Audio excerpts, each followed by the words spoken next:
चलिए आगे इस पे क्वेश्चंस देखते हैं, तो और उसके बाद में एक नया मेथड अपने पास आता है। जैसे ये अपने पास में क्वेश्चन, इसमें आपको दिया हुआ है लेंस, और इस तरीके से आपको शो किया गया है कि इधर जैसे फोकस जो है एफ, इधर फोकस ये है एफ।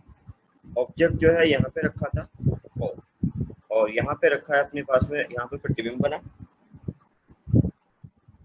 यहाँ पे मान लीजिए प्रतिबिंब बना आई। ये आपको शो किया गया कि ये जो डिस्टेंस है ये है 4 सेंटीमीटर, और ये जो डिस्टेंस ये है 9 सेंटीमीटर। इसकी फोकस लेंथ क्या है, फोकल लेंथ क्या है, दर्पण की, दर्पण की लेंस की फोकस दूरी, फोकस दूरी व प्रतिबिंब का आवर्धन ज्ञात करें, वह प्रतिबिंब का आवर्धन ज्ञात करें, वह इसका आवर्धन भी ज्ञात करना है।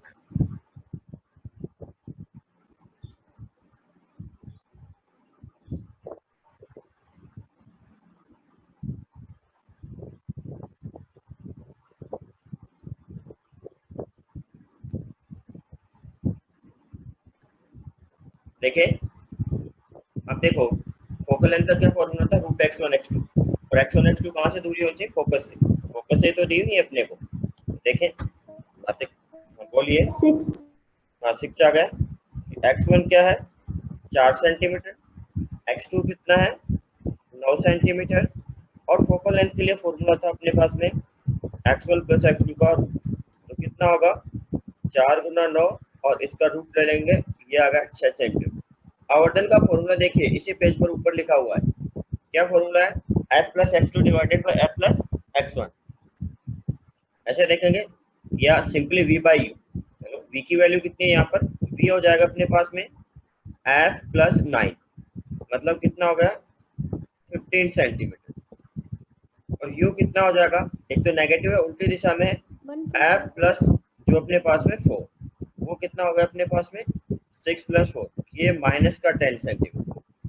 तो जो आवर्धन है अपने पास में लेंस में वो होता है वी बाई यू, तो 15 डिवाइडेड बाई -10, ये वैल्यू बन गई अपने पास -3/2। 3/1 से ज्यादा है इसका मतलब आवर्धित है, बड़ा इमेज बनेगा, और नेगेटिव है इसका मतलब उल्टा बनेगा, नेगेटिव है इसका मतलब उल्टा बनेगा।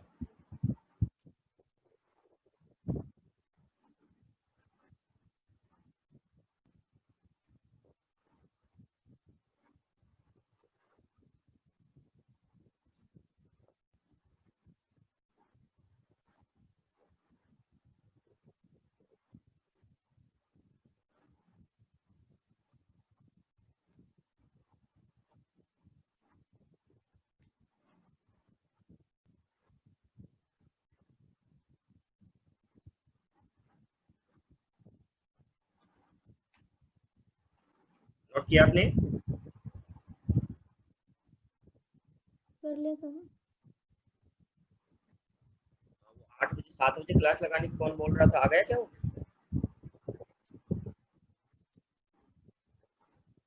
इतनी जल्दी क्लास लगाते हैं, इतने कम लोग आते हैं। चलो अगला सवाल करते हैं।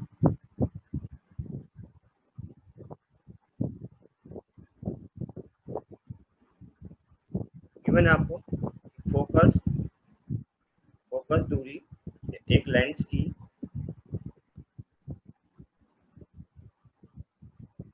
एक लेंस की फोकस दूरी, एक लेंस की फोकस दूरी 8 सेंटीमीटर है, एक लेंस की फोकस दूरी 8 सेंटीमीटर, वह वस्तु फोकस से, वस्तु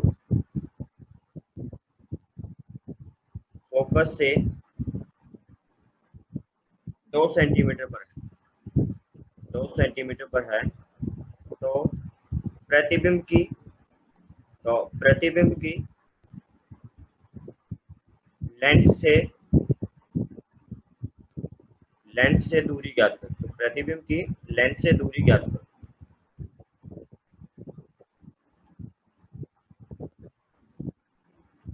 तो प्रतिबिंब की लेंस से दूरी ज्ञात करो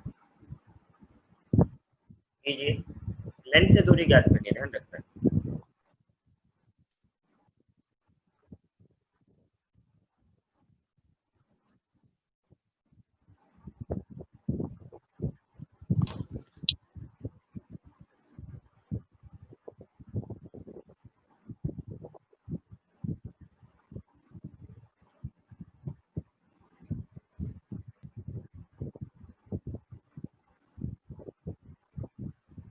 कैलकुलेट करें, देखो क्या रहेगा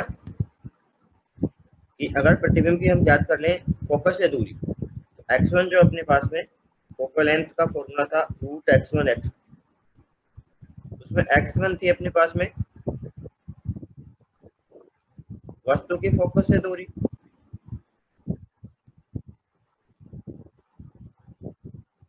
ये कितनी है अपने पास में, ये 2 सेंटीमीटर दी हुई, और x2 थी अपने पास में प्रतिबिंब की,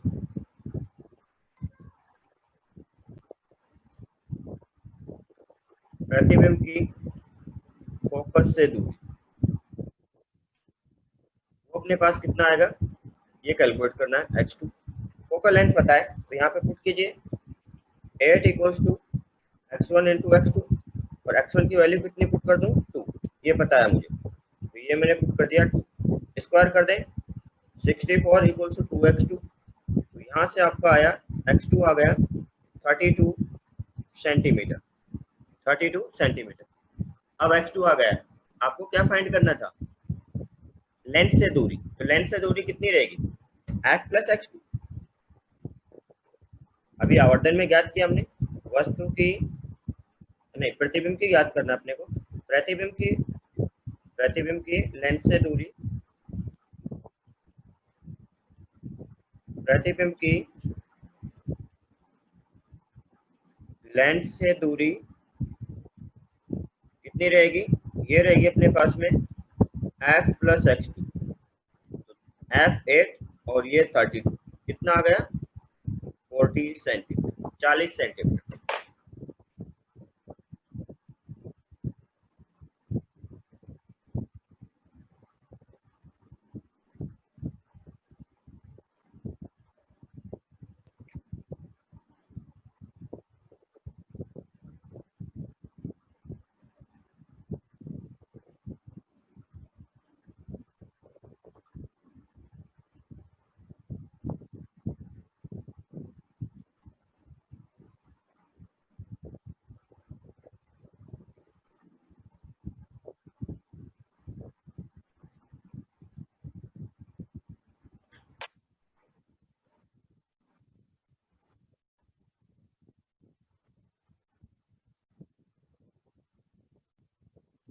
नोट किया,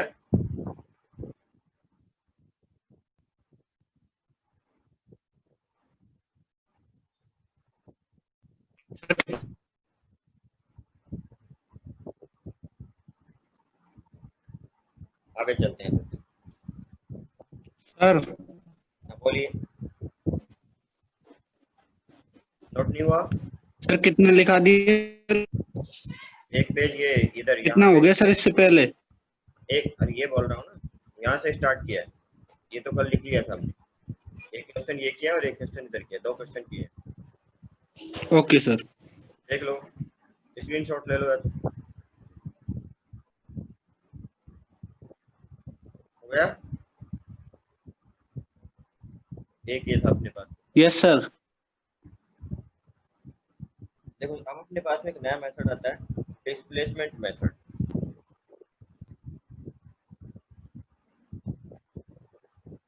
विस्थापन विधि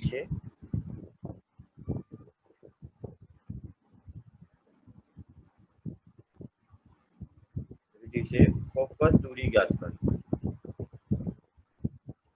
लेंस के लिए फोकस दूरी ज्ञात कर, ये हेडिंग बनाइए सभी आप।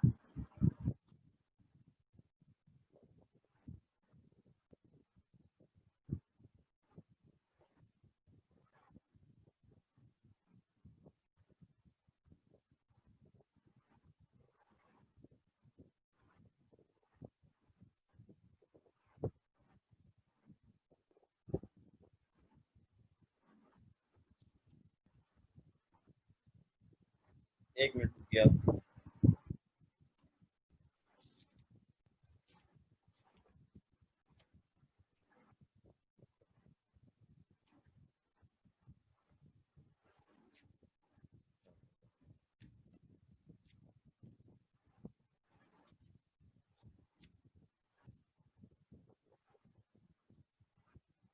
चलिए, इसमें ऐसा होता है अपने पास में, जो स्क्रीन होती है और वस्तु होती है उसके बीच की दूरी फिक्स होती है।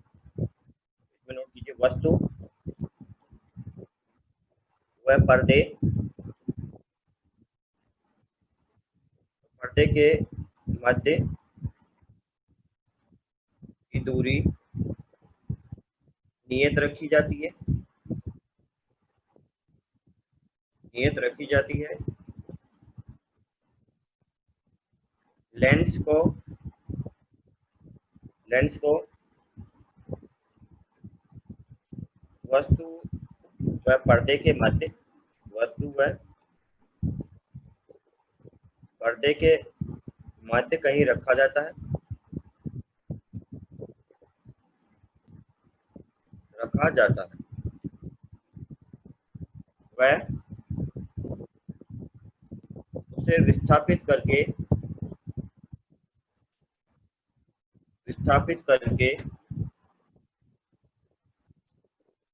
पर्दे पर प्रतिबिंब ज्ञात किया जाता है। ठीक है, पर्दे पर जब प्रतिबिंब बनेगा वहां पर रोक देंगे, ज्ञात किया जाता है। तो देखो ऐसा है, ये तो रही अपने पास में स्क्रीन, और इधर अपने पास में ये लेंस ले लेते हैं।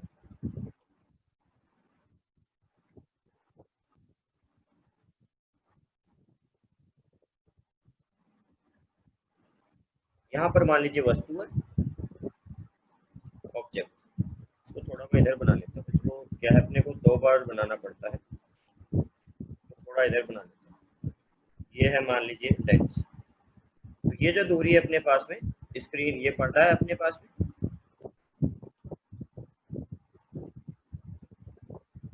और ये जो दूरी है ये होती है कैपिटल डी,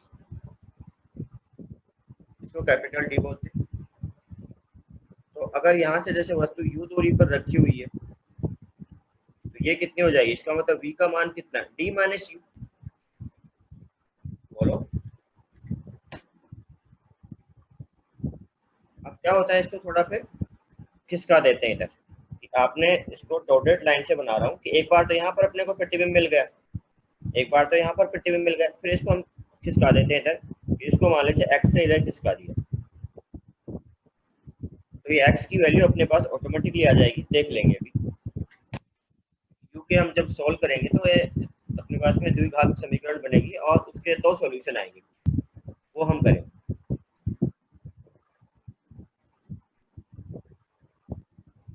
तो एक बार तो प्रतिबिंब यहाँ पर मिला, फिर इसको आगे पीछे खिसका करके एक और प्रतिबिंब यहाँ पर ज्ञात करते हैं। ये क्लियर आपको? तो ये हमने मान लिया।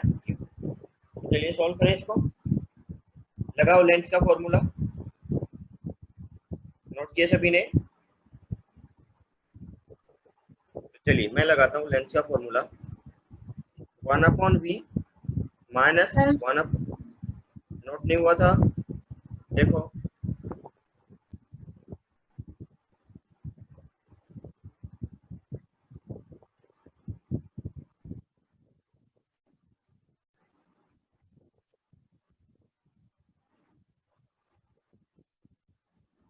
1/v minus 1/u equal to 1/f। चलो इसको सॉल्व करते हैं। तो अभी जो मेरे पास में v है, v का मान तो कितना है, d माइनस यू, और u का मान कितना है, माइनस यू। उसको नेगेटिव पुट करूंगा, देखो ये तो अपने पास में प्रतिबिंब की दूरी रही, ये दिशा धनात्मक रहेगी और ये वाली दिशा ऋणात्मक, तो आपने इसको तो माइनस के साथ में पुट किया और इसको प्लस के साथ में। तो चलो इस फॉर्मूले में पुट करते हैं, 1/d minus u minus 1/-u equals to 1/f। चलो तो इसको सोल्व करें, 1/d minus u plus 1/u plus 1/u equals to 1/f। इसको सोल्व करते हैं, तो ये बना u plus d minus u divided by u into d minus u equals to 1/f। तो ऊपर से कितना रह गया, ऊपर से रह गया d और नीचे आ गया आपके पास में D u minus u square और ये अपना 1/f। तो इसको मल्टीप्लाई कर लेते हैं, d f equals to d u minus u square. ये u की फॉर्म में क्वाड्रेटिक इक्वेशन बनेगी। इसको मैं बोल सकता हूँ कि u square minus d u plus d f equals to 0। देखो क्या ये इक्वेशन बन रही है आपकी।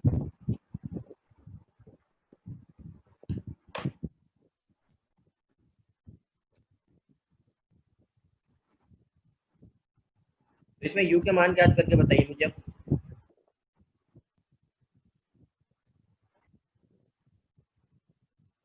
सर वो पीछे वाला पेज दिखाना है। देखिए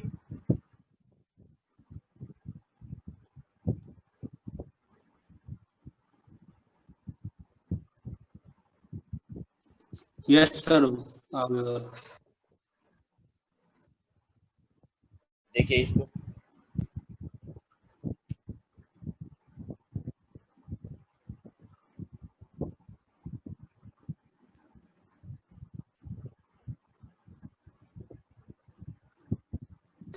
हो गया सर। तो चलो इसको सॉल्व करें।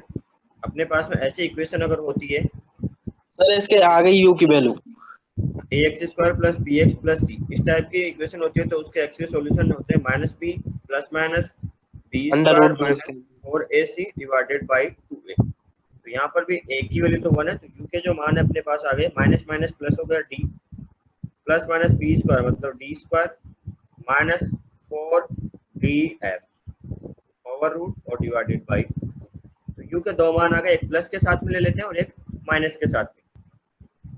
तो u के मान जैसे u1 माइनस वाला मैं पहले लेता हूँ, जो मैंने चित्र बनाया देखो उसमें ये वाला तो पहली सिचुएशन है और ये वाले दूसरी, तो दूसरी बार बड़ा रहेगा मेरे हिसाब से, ठीक है। तो मैं जो छोटा मान है उसको u1 बोल देता हूँ, तो वो रहेगा मेरे पास में d minus d square minus 4df over root और डिवाइडेड बाई 2। इसको मैंने u1 बोल दिया और एक और मान आएगा पॉजिटिव साइन के साथ में d square minus 4df under root और डिवाइडेड बाई, ये u के दो मान आ गए मेरे पास। तो u के दो मान है तो v के भी दो मान होंगे। उससे पहले हम इसकी बात करते हैं, एक बार इस वाली इक्वेशन की फिर से बात करेंगे। अब देखो इसमें मैथ्स वाले स्टूडेंट जानते हैं इमेजिनरी नंबर्स भी होती है, एक तो रियल नंबर्स अपने पास में वास्तविक और दूसरी इमेजिनरी काल्पनिक संख्याओं की। अगर अभी नहीं पढ़ाया तो आपको मैथ्स में आगे पढ़ाओ, ठीक है। पढ़ लिया पढ़ सर, पढ़ लिया। तो इसके अपने हाँ पास में सर। रियल सॉल्यूशंस हो तो क्या रहेगा, ये जो है रूट के अंदर ये कम से कम ग्रेटर देन 0 होगा, तो डी स्क्वायर माइनस 4df की value greater than 0, greater than equal to 0। हाँ, इसके अकॉर्डिंग अपने पास एक सॉल्यूशन निकल जाएगा, डी और एफ में रिलेशन आएगा। तो देखिए ये नोट किया आपने यहाँ पर। आगे चले तो देखिए u के वास्तविक मान के लिए अपना एक सेकेंड।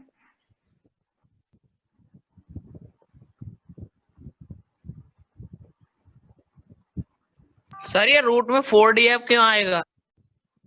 ये देखो फॉर्मूला 4ac, a का मान तो कितना है 1 है और c का मान कितना है df है। तो श्रद्धाचार्य बता गए थे। ठीक है सर। लिख लिया सर। देखो तो u के वास्तविक मान के लिए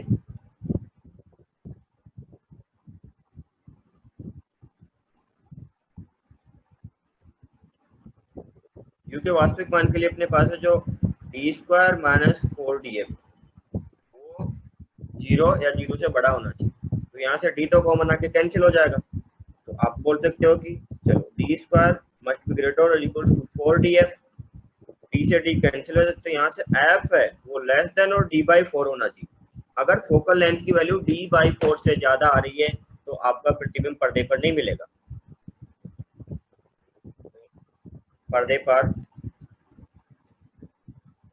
प्रतिबिंब ज्ञात करने के लिए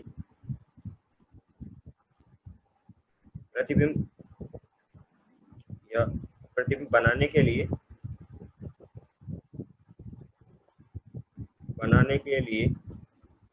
फोकल लेंथ लेस देन और इक्वल्स टू d/4, और d क्या है, वस्तु और पर्दे के बीच की दूरी। अगर ऐसा है अपने पास में f इक्वल टू d/4 है, तब तो एक ही प्रतिबिंब बनता है, तो केवल एक ही स्थिति में प्रतिबिंब बनेगा, u का एक ही मान आएगा उसमें। जैसे अभी हमारे पास दो मान आए, अगर ये वैल्यू 0 हो गई तो u का एक ही मान रहेगा, यहाँ से भी d/2 यहाँ से भी d/2, तो u1 u2 का दोनों का एक ही मान रहेगा, तो केवल एक स्थिति में पर्दे पर प्रतिबिंब बनेगा।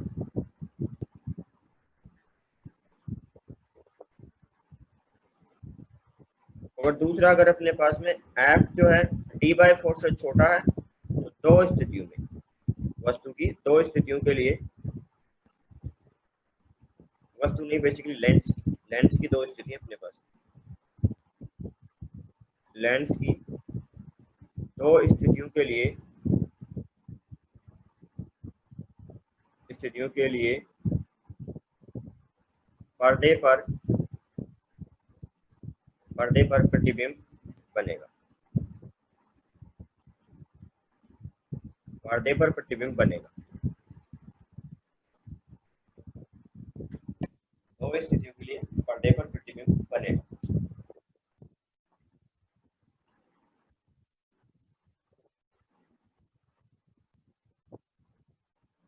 तो फिर से u के वैल्यू पर आते हैं। एक तो ये तो अपने को ध्यान रखना है, अगर फोकल अपने को वस्तु और पर्दे के बीच में 100 सेंटीमीटर दूरी दी हुई है, तो अगर पर्दे पर आपको प्रतिबिंब याद करना है तो ऐसा लेंस चूज करो जिसकी फोकल लेंथ 25 या 25 से कम हो।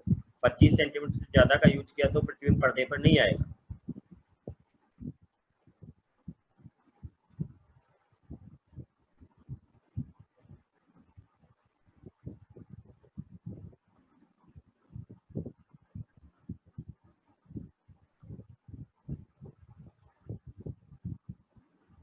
आगे चले अब देखिए u के दो मान आए तो v के भी दो मान आएंगे। तो v कितना था अपने पास में, वो था d माइनस u, तो फिर v1 कितना हो जाएगा, v1 हो जाएगा d माइनस u1, और v2 कितना हो जाएगा d माइनस u, यही होना चाहिए। तो उनको भी ज्ञात कर लेते हैं। तो फिर v1 कितना होगा, d माइनस क्या था मेरे पास में, d minus 4df under root और डिवाइडेड बाई 2। इसको अगर मैं सोल्व करता हूँ तो कितना रहेगा, 2d minus d, minus minus से प्लस हो जाएगा। आप या तो यहाँ पर एक और ब्रैकेट लगा लें, ये माइनस माइनस प्लस होगा 4df और डिवाइडेड बाई 2, तो कितना रहा d plus under root 4df और डिवाइडेड बाई 2, और ऐसे v2 आएगा। तो इंटरचेंज हो जाते हैं बेसिकली v1 और v2। u1 जो है उसकी वैल्यू v2 जैसी आती है और u2 की वैल्यू v1 जैसी। ये कितना रहेगा, d माइनस जो भी अपने पास u2 मतलब d प्लस 4df इसका अंडर रूट और डिवाइडेड बाई 2, कितना रहा 2d minus d minus 4df divided by 2, तो कितना रहेगा d minus 4df divided by 2। देखो अगर u1 u2 और v1 v2 की वैल्यू आप देखोगे तो देखो u1 की वैल्यू v2 जैसी थी और u2 की वैल्यू v1 जैसी।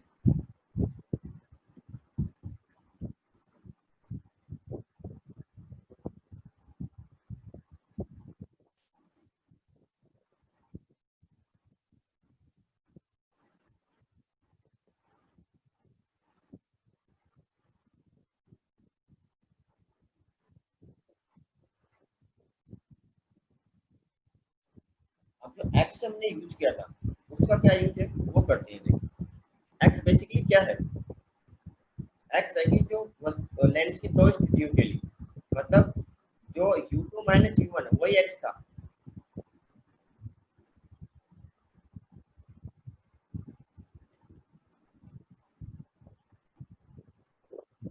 इतना नोट किया आप सभी ने। यस सर, हो गया।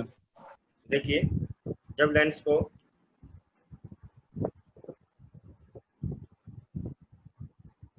वेवलेंथ को एक्स से पर्दे की तरफ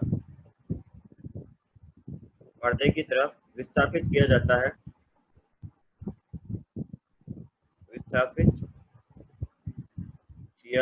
है तो इसका मतलब जो U2 माइनस U1 है वो किसके बराबर है, x के बराबर। U2 माइनस U1 वो किसके बराबर, x के बराबर। तो इसको आप लोग सोल्व कीजिए, तब तक मैं एक अटेंडेंस लेता हूँ आपकी। U2 और U1 की वैल्यू जो आपके पास है सभी सोल्व कीजिए।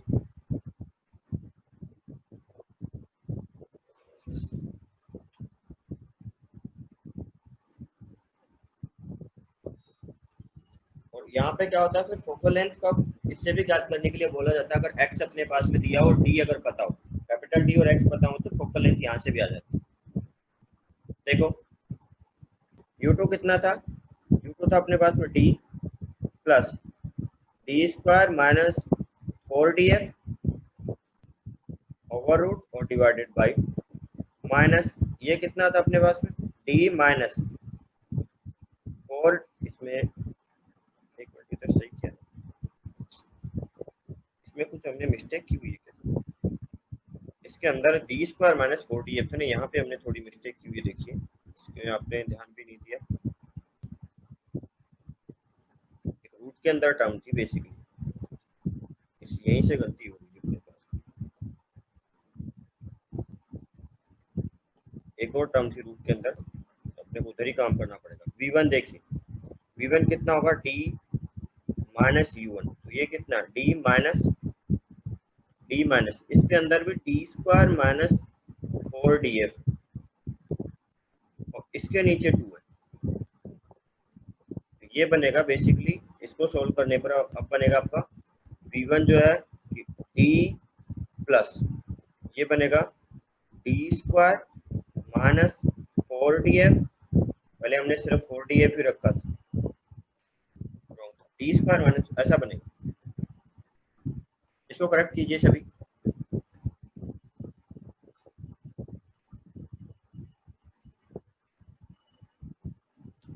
ये यहाँ पे डी स्क्वायर स्किप कर दिया था, ये करेक्ट किया आपने, तो ऐसे V2 में क्या आ जाएगा, यहाँ पर माइनस आ जाएगा, V2 कैलकुलेट करता हूँ मैं फिर से,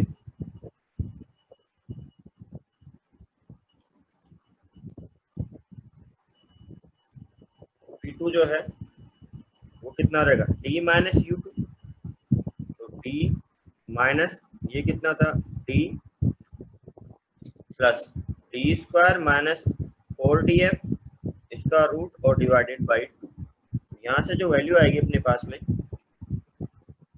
वो रहेगी d माइनस, क्योंकि 2d माइनस d होगा, डी स्क्वायर माइनस 4df इसका रूट और डिवाइडेड बाई 2, ये दो वैल्यू आ गई।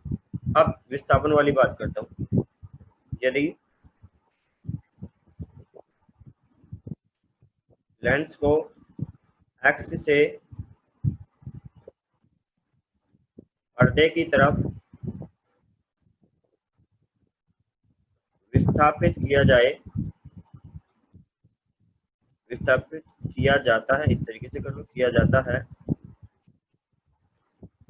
तो x किसके बराबर रहेगा, U2 माइनस U1 के बराबर। पहले की स्थिति क्या थी और बाद की स्थिति क्या है, उनका जो अंतर है वही x है। तो देखिए U2 कितना है अपने पास में d plus d square minus 4df divided by 2 minus यहाँ पे क्या है फिर d minus d square minus 4df और डिवाइडेड बाई 2, इसको जब सोल्व करोगे तो देखो d/2 और ये माइनस d/2 ये तो कैंसिल हो जाएंगे, माइनस माइनस प्लस और 1/2 और 1/2 2 बन जाएंगे, तो ये बेसिकली कितना रहा d square minus 4df and square कर दिया दोनों तरफ, तो कितना आएगा x square equals d square minus 4df, x square equal to d square minus 4df, तो 4df कितना आ जाएगा यहाँ से 4df डी स्क्वायर जो कि किसके बीच की दूरी है, वस्तु और पर्दे के बीच की, माइनस एक्स स्क्वायर की कितना विस्थापित किया, तो यहाँ से फोकल लेंथ देखिए बहुत अच्छा फॉर्मूला निकल के आ रहा है, ये याद रखें, D square minus x square divided by 4d, ये फोकल लेंथ का फॉर्मूला आ गया। विस्थापन कितना किया है लेंस का वो पता है, और आपको वस्तु और पर्दे के बीच की दूरी पता है।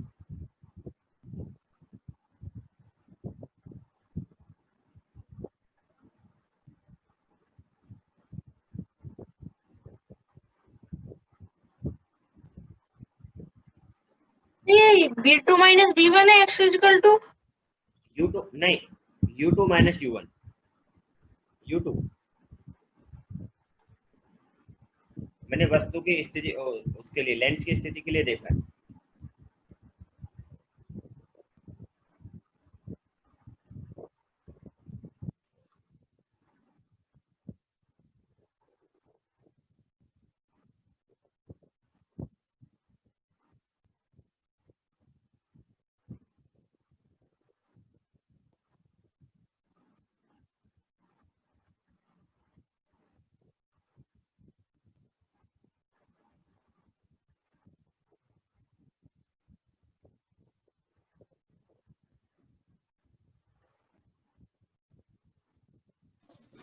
हो गया सर। नोट हो गया सभी का, आगे चले, नहीं हुआ सर। नोट कीजिए।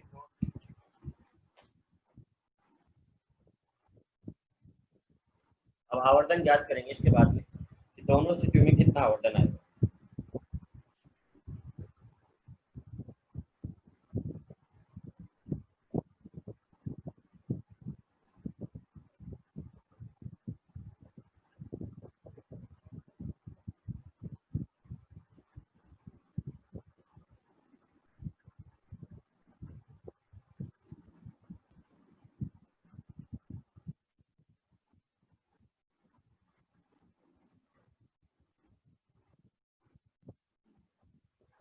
हो गया सर। अब ये लॉग आउट होगा तो आपको दोबारा ज्वाइन करना पड़ेगा। आवर्तन के लिए देखिए, आवर्तन यदि वस्तु की ऊंचाई, यदि वस्तु की ऊंचाई h0 व प्रतिबिंब की दोनों स्थितियों में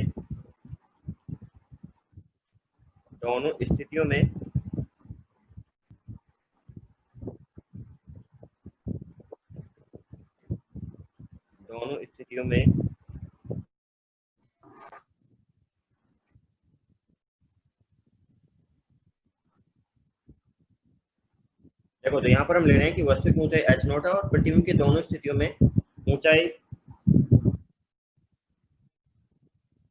क्रमशः hi1 व hi2 है, hi1 व hi2 है।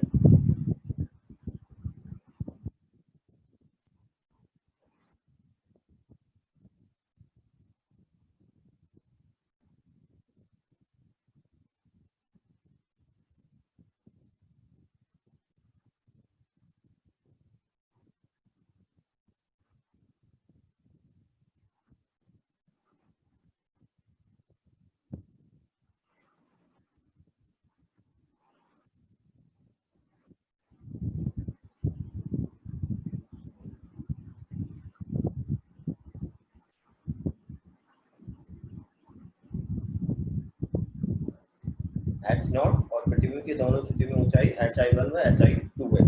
देखें आगे, अब अपने पास में यहाँ पर जो आवर्तन रहेगा v1 u1 ये सब हम कैलकुलेट कर चुके हैं। तो m1 जो होगा, m1 कितना होगा, आप बोलोगे hi1 divided by h object, और वो बेसिकली v1 बाई u1 ये रहेगा। एक और चीज देखिए, यहाँ से अपने पास एक क्वांटिटी बनी थी, अगर आप देखो तो पीछे कि x बेसिकली किसके बराबर है, एक इसको ध्यान रखें, डी स्क्वायर माइनस 4df के बराबर। तो देखो उन चीजों को हम रिप्लेस कर सकते हैं। एक बार पीछे यहाँ पे आए हैं, आपके पास जगह है यहाँ पर, चलो मैं उधर यूज कर लूंगा। ये डी स्क्वायर माइनस 4df। मैं u1 u2 को भी x की टर्म में और v1 v2 को भी x की टर्म में बोल देता हूँ।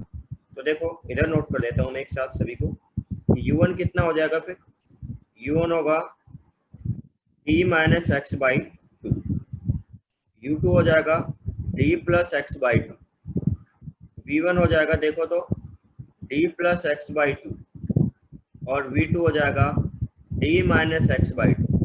मैंने जहाँ पर भी डी स्क्वायर माइनस 4df था रूट, उसको सबको x से रिप्लेस कर दिया। तो अब और भी इजी फॉर्मूला बन जाएगा अपने पास। ये क्लियर है सभी को? इसमें कोई दिक्कत नहीं होनी चाहिए। तो चलिए अब v1 अपने पास में m1 वो कितना है, v1 बाई u1 कितना बना, v1 है d plus x by two, d plus x by two divided by u1 d minus x by two. m1 जो है कितना आएगा, d plus x divided by d minus x, और ये किसके बराबर है, height of image divided by height of object के बराबर।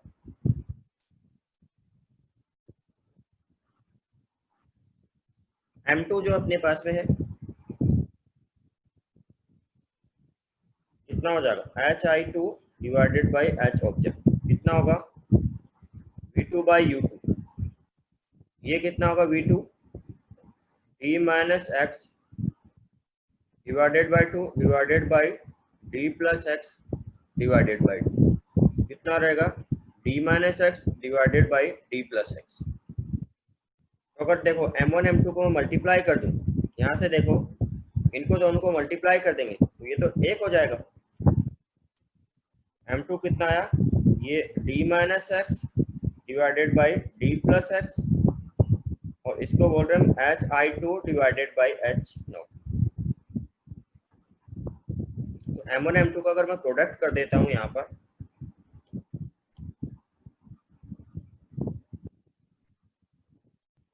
अगर मैं ऐसा करता हूँ कि m1 इंटू m2 कर देता हूँ तो देखो कितना बनेगा, वो इधर से hi1 था,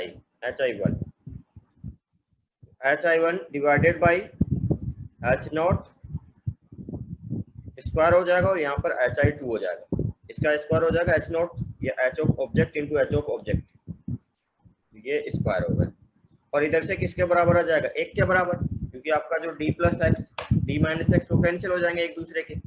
इसका मतलब ये रहा अपने पास में कि h ऑफ ऑब्जेक्ट का स्क्वायर किसके बराबर होगा, पहले प्रतिबिंब की ऊंचाई गुणा दूसरे प्रतिबिंब की ऊंचाई। तो यहाँ से आप वस्तु की ऊंचाई भी ज्ञात कर सकते हो अगर आपको प्रतिबिंब की ऊंचाइयों का पता है।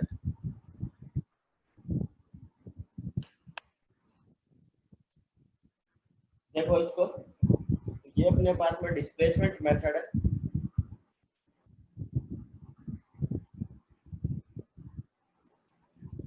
नोट कीजिए सभी इसको।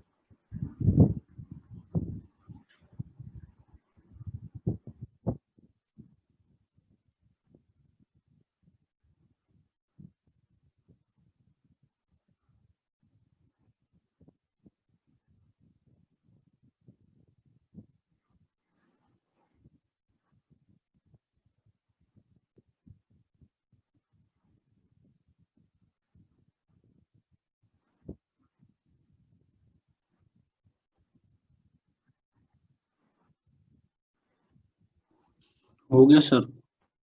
सभी का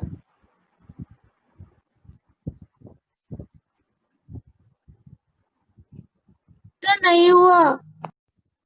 एक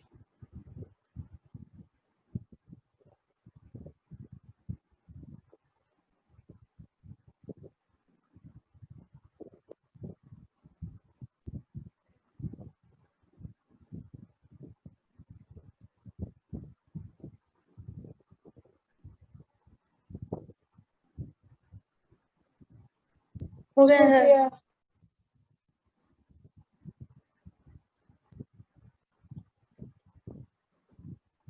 क्वेश्चन है तो अपने पास में,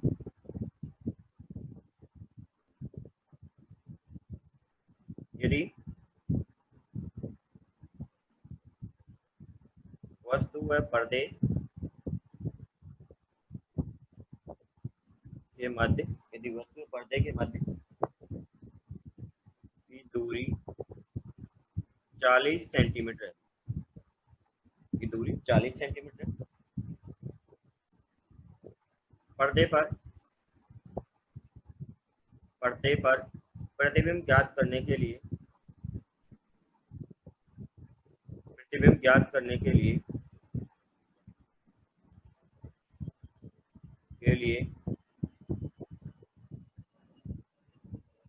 उपयोग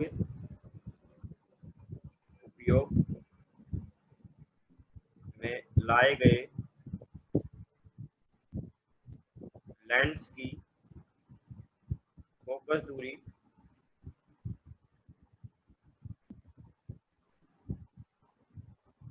क्या होगी? चलो ऑप्शन दे दूं मैं आपको। 30 सेंटीमीटर,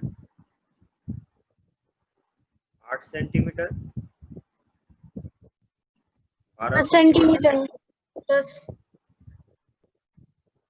और 15 सेंटीमीटर। सर ये चैप्टर कब तक समाप्त हो जाएगा? यार ये तुम लोग ये क्वेश्चन पूछते हो, कहाँ जाना है तुम्हें चैप्टर खत्म करके? मैं बोल रहा हूँ कि मैं चैप्टर जिस दिन चाहूंगा उस दिन क्रैश कोर्स में 4 दिन में चैप्टर खत्म कर देती हूँ, तो मेरे ऊपर डिपेंड करता है। टेस्ट और है इसका, जो से पूछ रहा था। क्या हुआ? टेस्ट और टेस्ट टेस्ट वहीं तक आएगा जहाँ तक पढ़ाया जाएगा, चैप्टर में जहाँ तक पढ़ाया जाएगा, तो नहीं पढ़ाया जाएगा वो नहीं आएगा। कब है टेस्ट? इस संडे को सर। हाँ तो मैं बोल दूंगा जहाँ तक पढ़ाया जाएगा वहीं तक आएगा।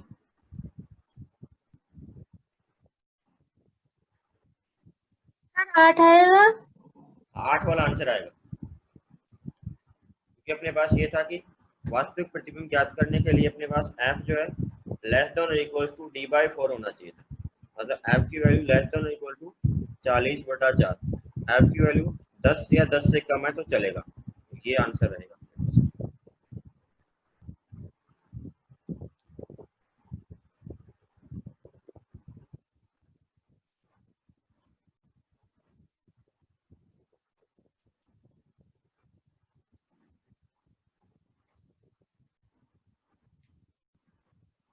ओके सभी ने, अगला क्वेश्चन है अपने पास में। यदि वस्तु व पर्दे के मध्य, यदि वस्तु व पर्दे के मध्य की दूरी 80 सेंटीमीटर है, 80 सेंटीमीटर है तथा पर्दे पर दो प्रतिबिंब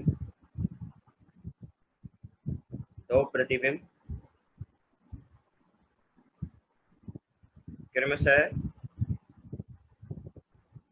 9 सेंटीमीटर व 4 सेंटीमीटर के बनते हैं। ठीक है, ये उनकी ऊंचाई दी हुई है,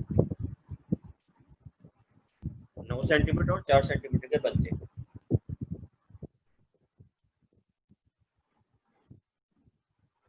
जब ऐसा है, जब लेंस को 20 सेंटीमीटर से विस्थापित किया जाता है। एक बार तो पहले था कहीं पर और दोबारा विस्थापित कर दिया, तो आपको वस्तु की ऊंचाई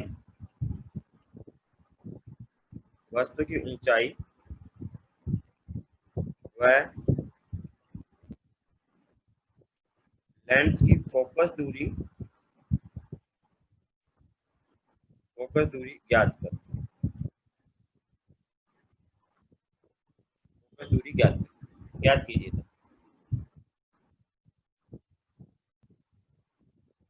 सर वस्तु की ऊंचाई 6 सेंटीमीटर आ गई। फॉर्मूला बनाया हमने, हाइट ऑफ ऑब्जेक्ट कितनी थी? hi1 into hi2 into फिर फोकल लेंथ बताइए। ये क्वेश्चन नोट हो गया आपका। आगे चलें। ये था अपने पास में height of object hi1 into hi2 और रूट। ये कितना हो जाएगा 20 9 सेंटीमीटर से कम आएगी सर। ये 6 सेंटीमीटर। इससे 20 से कम आएगी, लेकिन आएगी कितनी वो भी देखें। तो हाइट अपने को एफ वो कितना है D square minus x square divided by 4d। ये था 80 का स्क्वायर माइनस 20 का square divided by 4 into 80।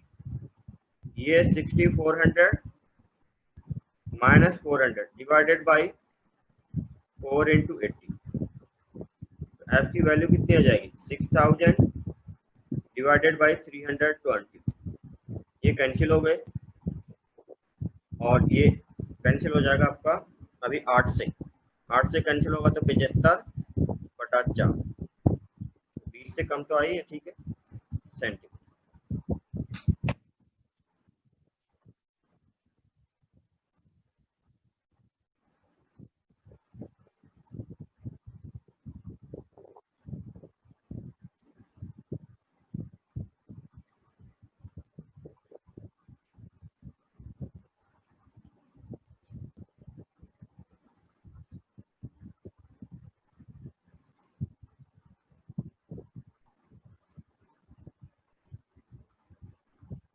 Note किया आपने।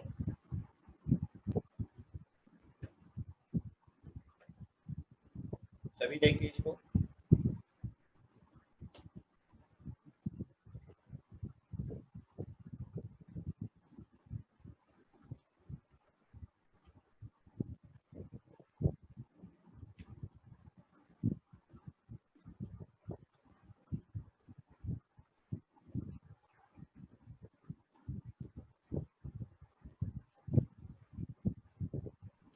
नोट हो गया। अगला अपने पास आता है पावर। लेंस की पावर कितनी रहेगी।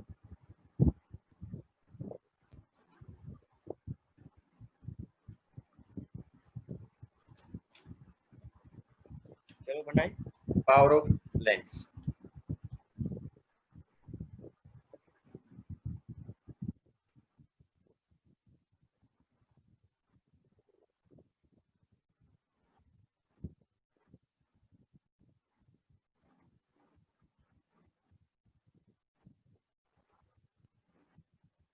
ये बेसिकली कोई भी प्रकाश से अपना उपकरण हो वो किरणों को कितना फैलाएगा या कितना पास में लाएगा, उसकी जो एबिलिटी होती है वो अपने पास में उसकी पावर है। किसी प्रकाशीय यंत्र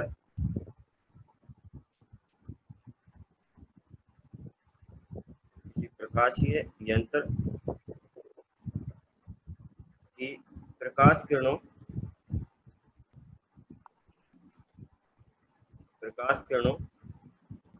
को फैलाने या जैसे अपने पास डाइवर्ज करने वाला, ठीक है कौन सा कर रहा था अपने पास नॉर्मल सिचुएशन जैसे कॉनकेव लेंस कर रहा था, डाइवर्ज या पास लाने, कन्वर्जिंग।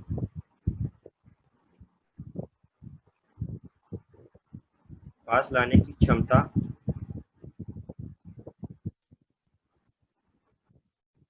उस यंत्र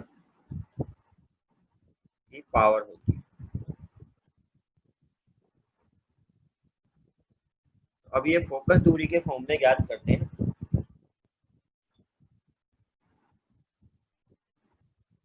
यह लेंस के लिए उसकी फोकस दूरी, ये किसी के लिए अपने पास यही करो किसी भी यंत्र के लिए, यह फोकस दूरी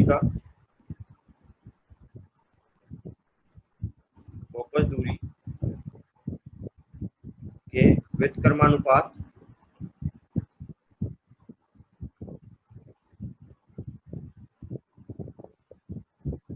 के बराबर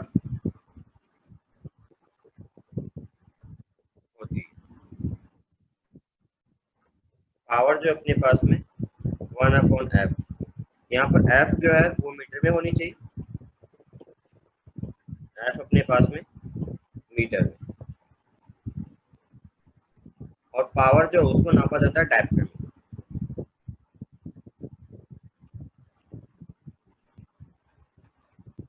डायप्टर जनरली कैपिटल डी से रिप्रेजेंट करते हैं। और अगर पावर को कई बार ऐसे भी 100 डिवाइडेड बाय एफ, अब अगर ऐसा फॉर्मूला यूज किया तो फिर यहाँ पर एफ किसमें होना चाहिए, सेंटीमीटर में। ये ध्यान रखना, 1 बाय एफ यूज कर रहे हो तो एफ वहाँ पर मीटर में होना चाहिए, और 100 बाय एफ यूज करो तो एफ आपका सेंटीमीटर में होना चाहिए। अब अगर एफ पॉजिटिव रहता है, ये बातें आपको ध्यान रखनी है। यदि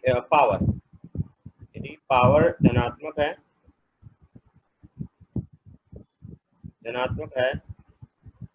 तो जो भी अपने पास यंत्र लेंस हो या कुछ भी रहे, तो यंत्र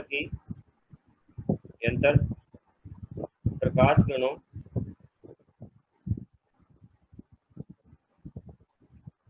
को पास लाता है, ठीक है, कन्वर्ज करेगा। तो जैसे अपने पास में हमने लेंस के लिए बात की, लेंस में अपने पास में क्या है कि उत्तल और अवतल दो थे। उत्तल का काम होता है पास लाना, नॉर्मल सिचुएशन जब तक कि माध्यम जो है उसका अपवर्तनांक लेंस के अपवर्तनांक से कम है, तब तक वो कन्वर्ज करने का काम करता है, तो उसकी जो पावर है पॉजिटिव। यदि P ऋणात्मक है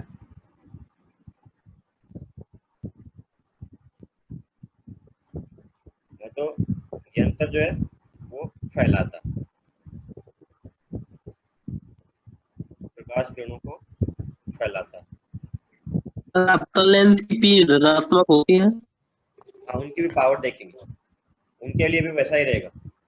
अवतल क्या बोल रहे हो, अवतल लेंस की पावर नेगेटिव रहेगी, अवतल लेंस की पावर नेगेटिव रहेगी। दर्पण के लिए भी पावर होगी, वो भी कैलकुलेट करेंगे। फैलाता है तो ये डाइवर्स करता है।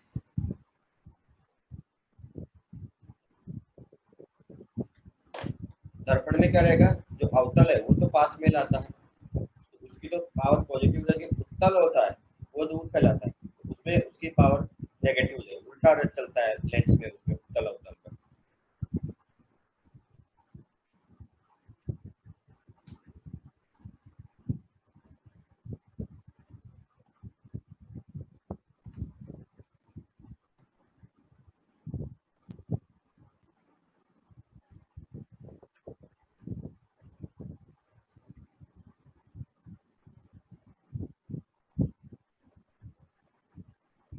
नोट किया?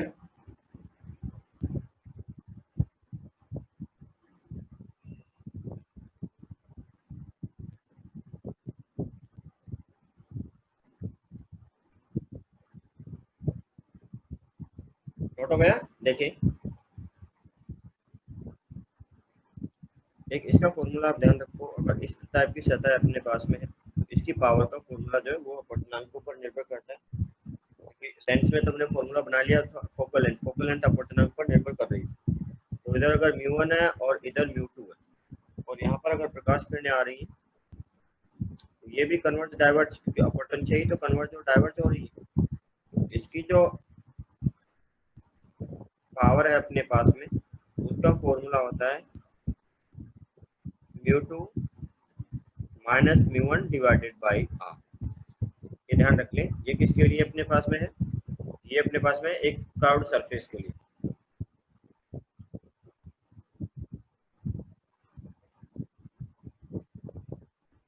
अब लेंस की बात करते हैं।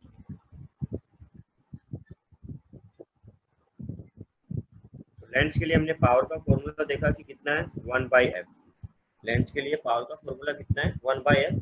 एक नॉर्मल अपने पास में लेंस है जिसमें दोनों तरफ अगर हवा है, ये क्या है? कौन सा वाला, ये इसकी बात कर रहे हो आप, μ1 μ2।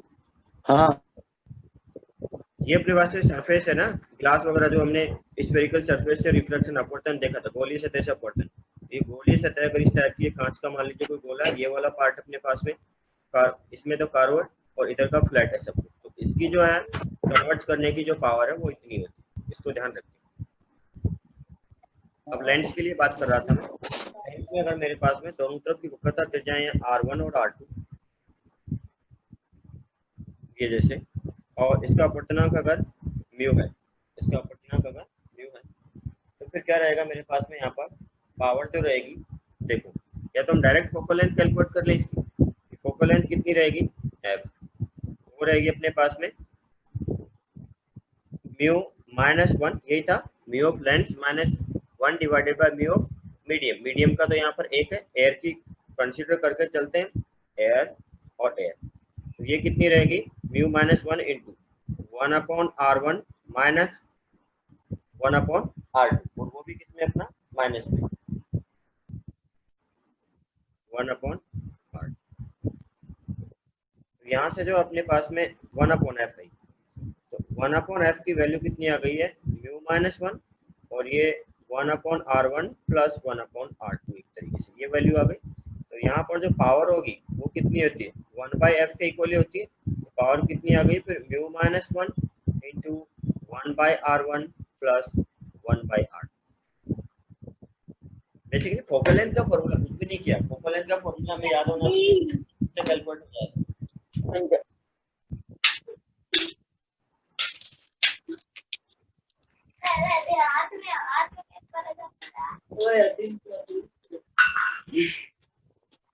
तो आज की क्लास यहीं पर समाप्त करते हैं, टाइम भी हो गया, मुझे अदर क्लास लेनी है। क्लास है, चलिए तो आज अगर क्लास नहीं है आज, अभी आप लोगों की क्लास है तो एंड कर दूंगा, मेरी नहीं है।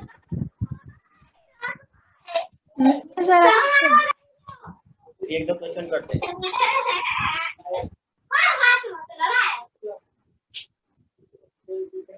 नोट किया आपने?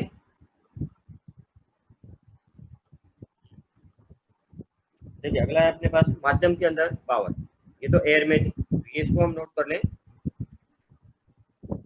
ये पावर इन एयर वो इसके इक्वल रहेगी। तो माध्यम के अंदर क्या रहेगी,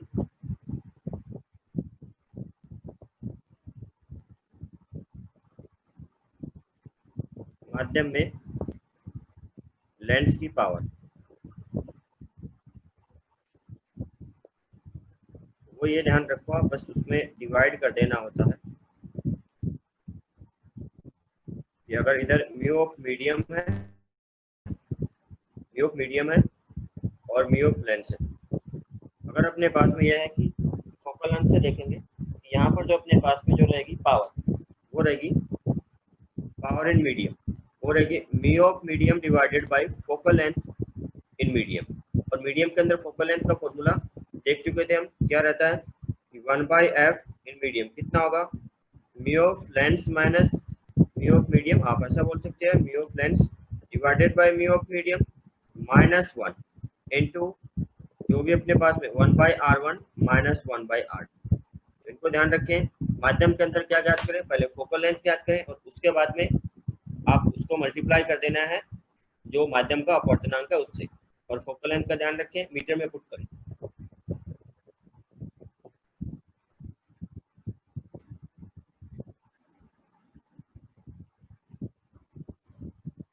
अगला है स्लैब की पावर कितनी रहेगी, ये अपने पास जैसे पहला फॉर्मूला था, पहला पार्ट, ये लेंस का हमने दूसरा देखा। तीसरा जो एक अगर सीट है अपने पास में ग्लास सीट, उसके पावर कितनी रहेगी, फॉर्मूला सर ये है, क्या हुआ, स्लैब की पावर, ये पावर ऑफ स्लैब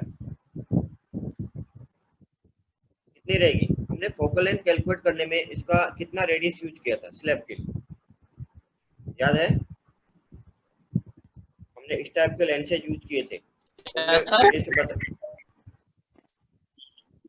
क्या हुआ, पावर ऑफ स्लैब,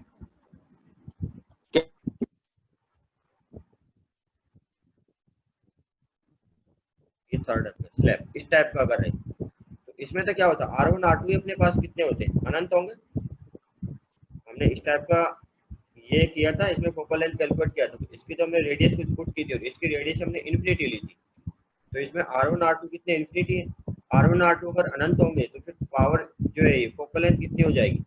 1/अनंत 0, 1/अनंत 0, तो सब जीरो हो गया, सब जीरो हो गया। जीरो। फोकल लेंथ कितनी रहेगी? जीरो रहेगी। फोकल लेंथ अपने पास में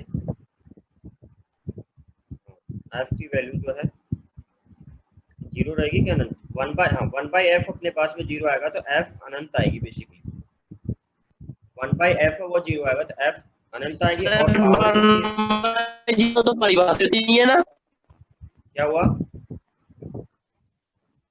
परिभाषित है, भाई उसका जीरो मतलब तो ये परिभाषित ही नहीं है। अरे अपने पास मीनिंग उसका ये है कि बहुत बड़ी नंबर है इन्फिनिटी का मतलब। परिभाषित तो सब कुछ है, बस ये है कि काम कहाँ तक कर रहे हैं, लिमिट्स का यूज करते हैं। लिमिट चैप्टर इसीलिए होता है। एफ अपने पास में पावर कितनी हो जाएगी? फिर पावर अपने पास में ये बोला आपने यहाँ से जीरो, तो एक स्लैब इस तरीके से सीट है, उसकी पावर जीरो रहेगी, वो ना कन्वर्ट करेगी जीरो। ना डाइवर्ट करेगी, तो इसकी पावर जीरो होगी। थर्ड अपने पास में अगर दर्पण के लिए देखें,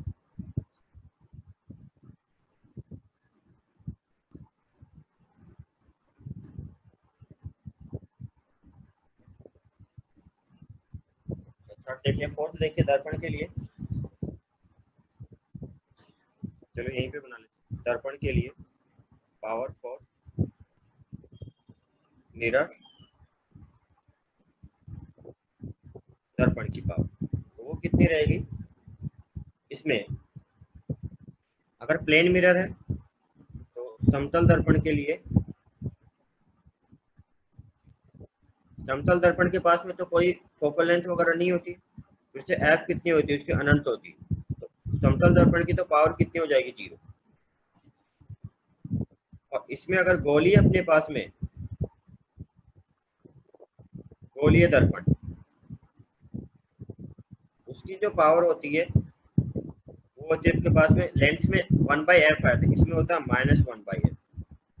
और ये माध्यम पर भी निर्भर नहीं करती, लेंस में तो माध्यम पर निर्भर करती है, माध्यम पर निर्भर नहीं करती है। इसकी जो फोकस दूरी है वो माध्यम पर निर्भर नहीं करती, लेंस की फोकस दूरी है वो माध्यम पर निर्भर करती है।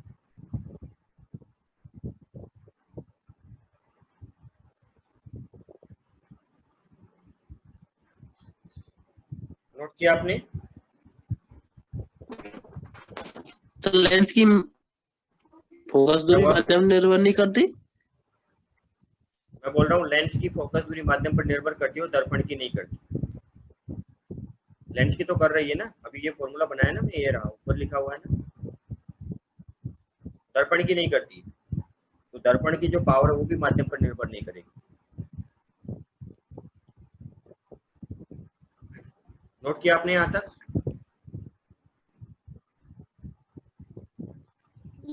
कर लिया सर। पॉइंट को नोट कर लिया तो दर्पण की पावर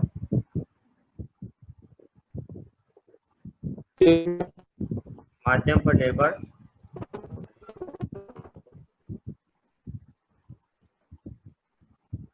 नहीं करती। क्या हुआ? क्या हुआ बोलो?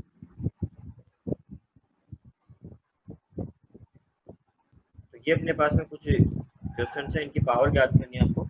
निम्न की पावर ज्ञात करो।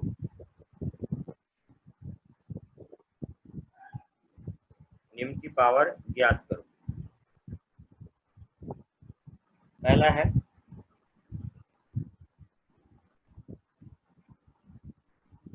चलो होमवर्क गए आपके लिए।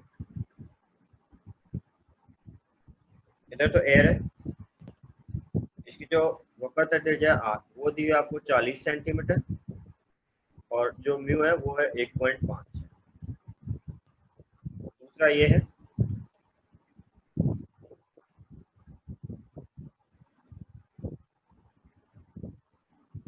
इसमें प्रकाश किरणें जो है इधर से आ रही है, वो प्रकाश किरणें ना भी दी जाए तो भी काम हो जाता है।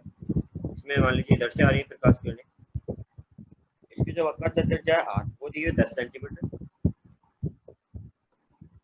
इधर फिर से एयर है और इधर म्यू का मान है 1.5। तीसरा लीजिए,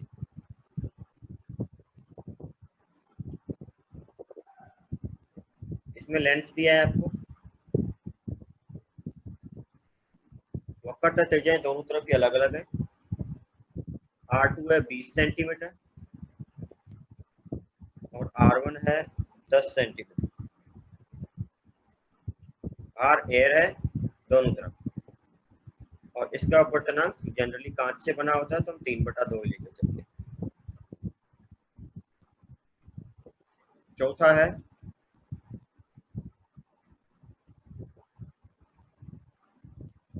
ये है अपने पास में अपवर्तनांक n की वैल्यू फिर से 1.5, इधर आपको 10 सेंटीमीटर, R2 10 सेंटीमीटर और R1 है वो भी 10 सेंटीमीटर, दोनों ही 10 सेंटीमीटर दिए। इतना नोट किया, और भी नोट करनी है।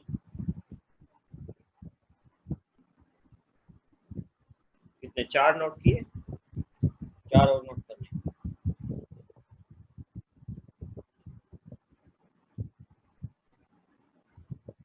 ये नोट किया।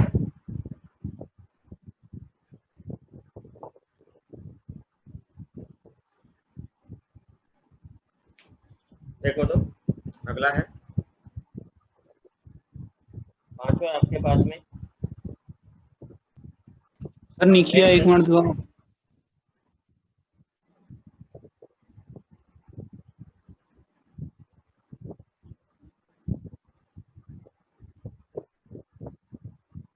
हो गया सर। अगला है इसमें अपवर्तनांक बदल दिया मुझे, इधर का म्यू है वो 2 है, बाहर का म्यू 2 है, इसका म्यू अपने पास में 1.5 ही है, और वक्र तथा त्रिज्याएं जो है R1 बराबर R2 वो दी है 10 सेंटीमीटर।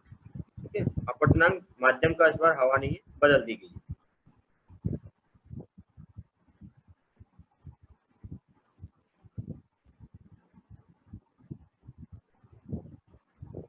ये इस टाइप का लेंस है, आपको उसके टाइप से कोई मतलब नहीं, फोकस दूरी याद करो। ये है अपने पास, तो इसमें क्या माने R2 20 सेंटीमीटर, R1 है 10 सेंटीमीटर, फिर से यहाँ पर दिया हुआ है ये एक n की वैल्यू, अंदर का 2 दिया हुआ है, म्यू से रिप्रेजेंट करे थे हम 2, और यहाँ पर म्यू है 1.5 और यहाँ का म्यू है 1.5। अगला है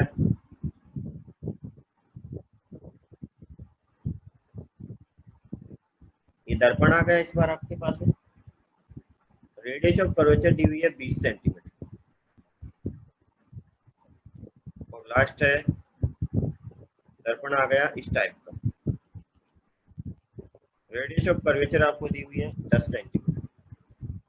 ये होमवर्क है, मॉर्निंग में क्लास रहेगी अपनी, मोस्ट प्रोबेबली यही रखेंगे 8 से 9। पिछला वाला बता दो। सर देखोगे कैसे? देखेंगे कैसे, डिस्कस करेंगे ना, मैं सॉल्व करूंगा, आप मैच कर लेना। बोलिए। पिछले वाला हाँ देखो, रुको। तो इसका मतलब ये नहीं है कि आप सॉल्व ही ना करो, नहीं देख पा रहे।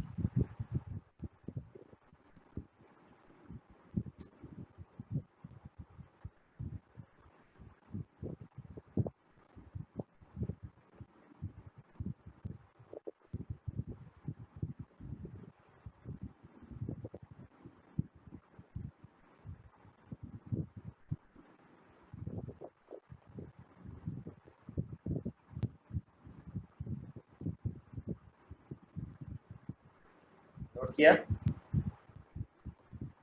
यस हो गया सर। चलो तो सर 1 सेकंड के लिए फर्स्ट पेज निकाल दो। ये वाला फर्स्ट पेज। फर्स्ट वाला, अच्छा लेट आए थे आप, कौन से स्टार्ट किया था, कितने सारे पेज पढ़ लिए।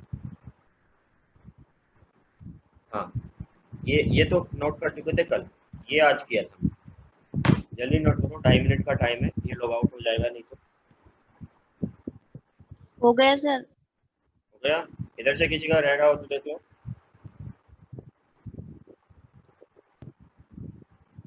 चलो तो आज की क्लास एंड करता हूँ। कल पहले इनको डिस्कस करेंगे और उसके बाद में सिल्वरिंग ऑफ लेंस जो रहता है अपने पास में कि एक लेंस के एक हिस्से पर सिल्वरिंग कर दी जाए तो वो दर्पण की तरह काम करेगा, उसकी बातें करेंगे। उस पर और भी अच्छे क्वेश्चंस बनते हैं।